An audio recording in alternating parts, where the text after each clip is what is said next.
नमस्कार सभी प्यारे किसान भाइयों का बहुत बहुत स्वागत है एक बार फिर से अपने इस YouTube चैनल के ऊपर। तो जैसा देख पा रहे हो आप यहाँ पे हम बात करेंगे FMC के एक प्रोडक्ट के बारे में और कोराजन जैसा आप यहाँ पे देख पा रहे हो। तो शुरू करें इसके बारे में बताना हम। तो कोराजोन है वो FMC कंपनी का एक इंसेक्टिसाइड प्रोडक्ट है। FMC कंपनी जो कि पहले ड्यूपोंट के नाम से जानी जाती थी, आजकल FMC के नाम से प्रचलित है। तो जो किसान भाई ड्यूपोंट के नाम से जाके दुकानदार से मांगें और वो बोले कि भाई ये नहीं है तो आप टेंशन ना लें, क्योंकि वो जो ड्यूपोंट है वो ही FMC कंपनी के रूप में अब अपना प्रोडक्ट है वो दे रही है। कोराजन जो इंसेक्टिसाइड है वो एक कीटनाशक के रूप में जाना जाता है जो विभिन्न फसलों के जो विभिन्न प्रकार के कीट हैं उनको कंट्रोल करने के लिए, साथ में जो इल्लियाँ होती हैं उनको कंट्रोल करने के लिए उपयोग में लिया जाता है। अब किस प्रकार से इसका उपयोग करते हैं, कौन सी फसलों में करते हैं, इन सब के बारे में हम यहाँ पे डिटेल से जानने वाले हैं। उससे पहले हम बात कर लें जो कोराजन आता है उसमें जो टेक्निकल नेम है, जो रसायन इसमें पाया जाता है, टेक्निकल नेम इसका काफ़ी लंबा सा और बोरिंग सा है, तो इसके ऊपर आप ज़्यादा ध्यान ना दें। आप सिर्फ कोराजन के नाम से इस दवा को जाके और दुकानदार से परचेज करें या ऑनलाइन परचेज करते हैं तो भी कोराजन के नाम से आपको ये दवा है वो मिल जाएगी। और 18% फॉर्म में ये जो दवा है अपने पास में वो आती है। अब हम बात करें जो इसका पैकिंग प्राइस है उसके बारे में, कीमत है उसके बारे में, तो लगभग जो 30 ml कोराजन है वो आपको 500 रुपये में, और 60 ml की बात करें तो ये आपको 950 रुपये में या 900 रुपये के समथिंग, और 120 ml की बात करें तो ये आपको 1850 रुपये में, और 150 ml की बात करें तो ये लगभग आपको 2150 रुपये में मार्केट में मिल जाएगी। ये कुछ ऊपर नीचे भी हो सकता है थोड़ा बहुत। अब हम बात करें जो कोराजन इंसेक्टिसाइड है उसका यूज़ कौन से कीटों को मारने में किया जाता है। तो पहला अपने पास में है फाल, आर्मी वोम जो कीट आता है उसमें, साथ में जो कॉटन में बॉल वॉर्म लगता है उसको कंट्रोल करने के लिए इसका प्रयोग करते हैं। उसके साथ साथ जो कॉर्न में, मक्का में ईयर वॉर्म जो लगता है उसको कंट्रोल करता है, और साथ में जो कॉर्न में बोरर लगता है उसके अलावा army foam moth, cabbage looper, hoppers, stem robbers और शैमी लूपर्स को कंट्रोल करने के लिए बहुत इफ़ेक्टिव है। कोराजन का उपयोग लगभग सभी प्रकार की फसलों जैसे मूंग, चना, गेहूं, धान, उड़द, सोयाबीन, मक्का, बैंगन आदि फसलों एवं सब्जियों में किया जाता है।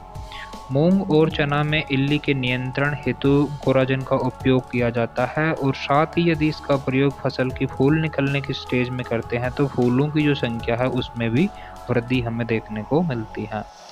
फसलों पर प्रभाव की बात करें तो इसका जो रिजल्ट है वो आमतौर पर 15 से और 25 दिनों तक रहता है। हालांकि कंपनी है वो 60 दिनों तक, 45 दिनों तक बताती है, परंतु ऐसा नहीं है। और इसमें भी जो मौसम है वो अनुकूल रहना आवश्यक है। यदि टेम्परेचर है वो ज़्यादा हो जाता है तो फिर इसका जो रिजल्ट है वो कम दिनों तक ही रहता है।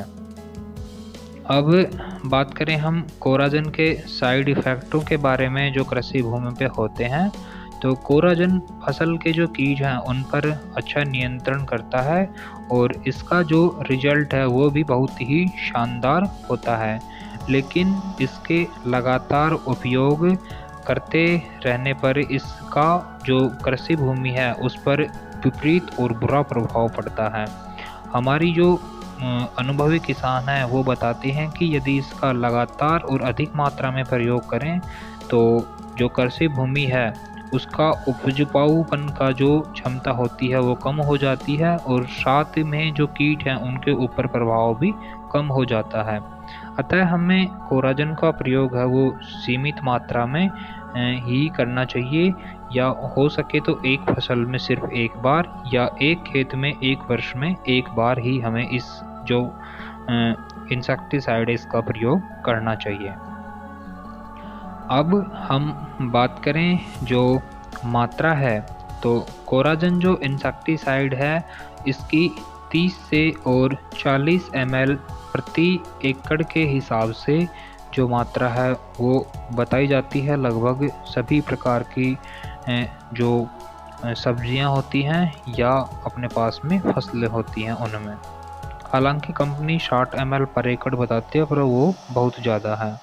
गन्ना की फसल की बारे में स्पेशल यदि हम बात करें तो उसमें भी जो कोराजन है उसका प्रयोग 60 ml से 100 ml प्रति एकड़ के हिसाब से किया जाता है। उम्मीद है मेरे द्वारा दी गई जानकारी यहाँ तक आप अच्छे तरीके से समझ पाए होंगे। अब आगे हम बात करें जो गन्ने की फसल है, शुगर कैन है, उसमें कोराजन का उपयोग के बारे में। तो कोराजन का उपयोग गन्ने की फसल में भी आमतौर पे किया जाता है।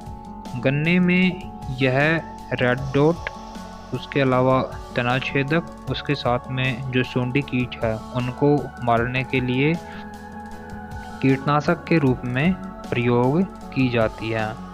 यदि हम एक उचित मात्रा में गन्ने की फसल में कोराजन का प्रयोग करते हैं ड्रेंचिंग के माध्यम से, तो जो कल्लों की संख्या है उसमें जो बढ़ोतरी है वो हमें देखने को मिलती है निश्चित रूप से, जिससे हमारा जो उत्पादन है वो भी बढ़ता है। तो ये था भाई यहाँ तक। यदि आपको वीडियो पसंद आता है तो इसको लाइक करें और चैनल को सब्सक्राइब ज़रूर कर लें यदि आपने अभी तक चैनल को सब्सक्राइब नहीं किया है, तो जिससे जो भी हम वीडियो डाल रहे हैं तो उसके नोटिफिकेशन आप तक पहुंच जाए। इसके लिए आप जो ये बेल आइकन है उसको भी ज़रूर दबा लें।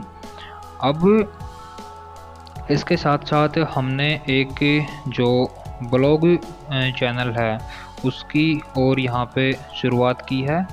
तो जो भी हमारे किसान भाई चैनल के दर्शक हैं वो उस पेज से भी जुड़ सकते हैं और खेतीबाड़ी की जो नई नई जानकारियां हैं वो वहाँ से हासिल कर सकते हैं। कुछ भी बात हो तो वो आप कमेंट करके बता सकते हैं वहाँ पे, और जो उसको फॉलो ज़रूर करें ब्लॉग पेज को। उसका जो लिंक है वो यहाँ पे नीचे दिया गया है, villagefarmingallover.blogpost.com। धन्यवाद।